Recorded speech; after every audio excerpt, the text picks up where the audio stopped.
জাতীয় পার্টির ভূমিকা সম্বন্ধে অলরেডি আমরা স্পষ্ট, যেহেতু আমরা তাদেরকে কোনো মিটিং এ ইতিমধ্যে ডাকিনি, এই বিষয়ে তাদের পরামর্শ বা তাদের সাথে কথা বলা আমরা যৌক্তিক মনে করছি না বা প্রয়োজনীয় মনে করছি না।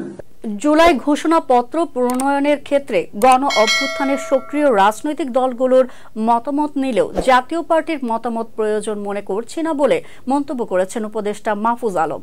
মঙ্গলবার রাতে ফরেন সার্ভিস একাডেমির মিলনায়তনে এক ব্রিফিংয়ে এমন মন্তব্য করেছেন তিনি।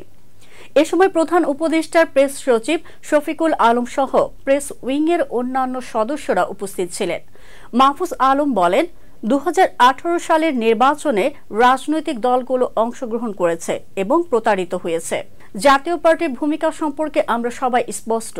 ইতিমধ্যে তাদেরকে কোনো মিটিংয়ে ডাকা হয়নি। এ বিষয়ে তাদের সঙ্গে কথা বলা বা পরামর্শ করা যৌক্তিক মনে করছি না, প্রয়োজনও মনে করছি না। তিনি আরো বলেন, বাম দলগুলোর মধ্যে অনেক সংগঠন রয়েছে যে সংগঠনগুলো গণ অভ্যুত্থানে সহযোগিতা করেছে এবং অংশগ্রহণ করেছে, তাদের সঙ্গে অবশ্যই কথা হবে। যারা আমাদের গণ অভ্যুত্থানের পক্ষে শক্তি, তাদের সঙ্গে কথা হবে। সবাইকে ডেকে নিয়ে কথা বলা সম্ভব না। আমরা চাইব যেন সবারই রিপ্রেজেন্ট যেন থাকে।